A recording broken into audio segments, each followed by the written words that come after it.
Hello everyone, welcome back to the channel. So in this video we are going to talk about Barcelona का game जो कि हुआ था Girona के against, जिसमें बार्सिलोना 2-1 से हारी थी। उस गेम के रिलेटेड कुछ कंट्रोवर्सीज भी बिल्टअप हुई है पिछले कुछ दिनों में, स्पेशली रिगार्डिंग द रेफरीज जो उस गेम में थे, वीआर रेफरीज, और उनको पहले जो है वो उनसे वीकेंड के गेम्स लिए गए, उनके बाद उनको सस्पेंड किया गया। सो इसके रिलेटेड हम बात करेंगे, और बात हम करेंगे कि बार्सिलोना ने जो पिछले सीज़न हाईलाइन के साथ खेलती थी, उस सीज़न हाईलाइन क्यों काम कर रहा था, इस सीज़न हाईलाइन क्यों काम नहीं कर रहा, तो उसका हम एक छोटा सा एनालिसिस करेंगे और इस वीडियो में देखेंगे कि बार्सिलोना के लिए पिछले सीज़न जो चीज़ काम कर रही थी वो इस सीज़न काम क्यों नहीं कर रही। तो बिना कुछ टाइम वेस्ट किए हम अपनी वीडियो की तरफ चलते हैं। सबसे पहले अगर हम बार्सिलोना की गेम की बात करें तो बार्सिलोना का जो जिरोना के अगेंस्ट गेम हुआ था, जो 2-0 से हारी थी। येस, यू कैन से कि उसमें रेफरीज की कुछ डिसीजंस जो थी वो गलत थी। लाइक जिरोना का जो सेकंड गोल हुआ था उसके बिल्डअप में कोंडे पर फाउल हुआ था।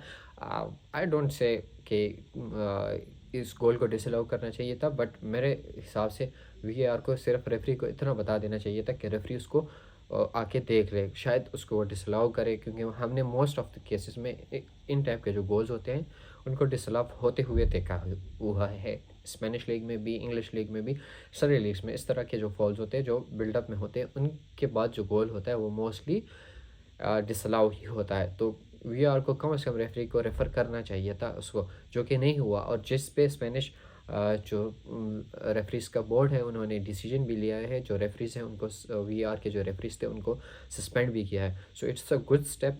रेफरिंग की जो सिचुएशन है, क्या ही बात करें हम स्पेनिश रेफरिंग की। हर वीक उसके ऊपर कोई कंट्रोवर्सी होती है, कभी बार्सिलोना की तरफ से, कभी रियल मैड्रिड की तरफ से। सो it's like an issue. I would say whenever I have started watching Spanish football, it's the issue that has been already raised like every weekend. ये हर वीकेंड पे सेम ही होता है, हर वीकेंड पे ये सिचुएशन होती है। कभी रियल मैड्रिड वाले कहते हैं कि हमारे साथ बुरा हुआ, कभी बार्सिलोना वाले कहते हैं हमारे साथ बुरा हुआ। तो रेफरी की सिचुएशन जो है वो स्पेन में बहुत अच्छी नहीं चल रही, जिसको मुझे चाहिए कि रेफरी के जो रूल्स हैं उसमें स्पेनिश जो रेफरिंग एसोसिएशन है, आरएफएफ, उनको बहुत ज़्यादा चेंजेस करने की ज़रूरत है, ताकि इन टाइप के जो एलिगेशंस हैं इनसे वो बच सकें।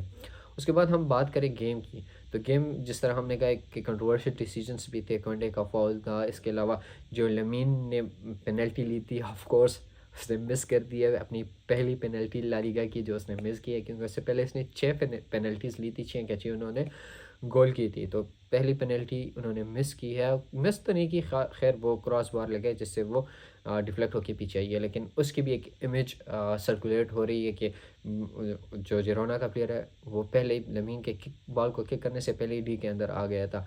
तो इस टाइप की कंट्रोवर्शियल डिसीजंस तो इस गेम में बहुत ज़्यादा थी, लेकिन उसके बाद भी अगर देख ले तो पेनल्टी बार्सिलोना ने मिस कर दी।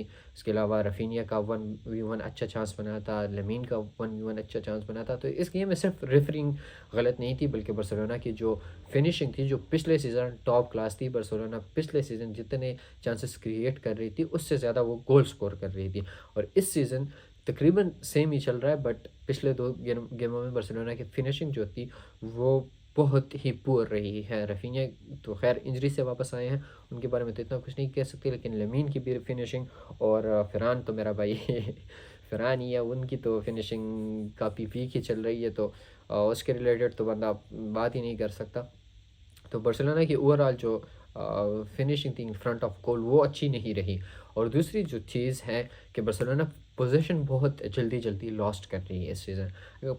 ऑफ साइड के ट्रिप को अगर हम समझें, या जो हाई लाइन है, तो टीम्स हाई लाइन क्यों खेलती हैं? जब दो टीम्स जब हाई लाइन खेलती है तो हाई लाइन खेलने का मकसद ये होता है कि तुम अपने प्लेयर्स को करीब ले आओ, प्लेइंग जो फील्ड है उसको तुम नैरो कर दो। तो जब प्लेइंग फील्ड नैरो हो जाती है तो उसका फ़ायदा ये होता है कि जब जब तुम बॉल लॉस करोगे तो तुमने बॉल जल्दी वापस रिगेन करनी होती है। अगर बॉल तुम वापस रिगेन नहीं करोगे, ओपोनेंट को बॉल मिलेगा तो तुमने प्लेइंग फील्ड अपनी नैरो कर दी है।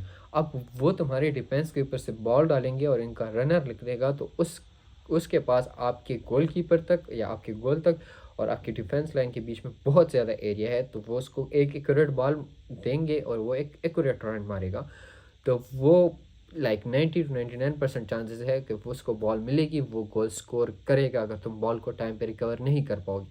और यही इसी जगह पे मुझे जो इशू लग रहा है, क्योंकि पिछले सीज़न बार्सिलोना जो थी वो बॉल बहुत जल्दी रिकवर कर जाती थी। बार्सिलोना पहले बॉल लॉसेस भी बहुत कम थे, बॉल को लॉस भी कम करते थे, और फिर अगर बॉल लॉस भी हो जाए तो उसको रिकवर भी जल्दी करते थे। As opposed to this season Barcelona ball silly ball losses मैं उसको कहूँगा, बहुत पोजीशन बहुत जल्दी लॉस कर जाते हैं, बहुत गलत पासिस करते थे बीच में, जिसकी वजह से पोजीशन लॉस हो जाती है। लेकिन पिछले सीज़न ये था कि पोजीशन लॉस भी कम था, अगर पोजीशन लॉस हो जाता तो उसको रिकवर जो रेट था वो भी जल्दी था। इस सीज़न पोजीशन लॉस हो जाती है, बॉल रिकवर नहीं कर पाते, बॉल लॉन्ग बॉल एक डाल देते हैं डिफेंस के ऊपर से, और भाई फिर तो बस आपको ही पता है आगे जाके गोल ही हो जाता है। तो मुझे ये इशू लग रहा है कि हाई लाइन तो पिछले सीज़न भी थी, लेकिन पिछले सीज़न वो इस वजह से इफेक्टिव थी कि आप बॉल को जो है वो रिगेन जल्दी कर पाते थे। इस सीज़न आप बॉल रिगेन नहीं कर पा रहे, तो आपके अपोनेंट आपके अगेंस्ट गोल्स स्कोर कर रहे थे। और मैं इस गेम में जॉन गार्सिया की बात करूँगा, भाई क्या प्लेयर है, वो ना होता तो इस गेम में बार्सिलोना ने पक्का 4-5 गोल कहने ही कहने थे। सो मैं कहूँगा एम्बेरसमेंट से बार्सिलोना बच गई है, लेकिन हांसी फ्लिक को इन प्रॉब्लम्स का सलूशन ढूंढना पड़ेगा, क्योंकि अगर आपने हाई लाइन खेलना है तो आपने बॉल को लॉस नहीं करना, बॉल लॉस करोगे तो उसको रिकवर जल्दी करना है। अगर आप ये दो काम नहीं कर पा रहे हो तो आपको अपने हाई लाइन के बारे में फिर सोचना होगा। You need to fix these two problems in order to play with high line.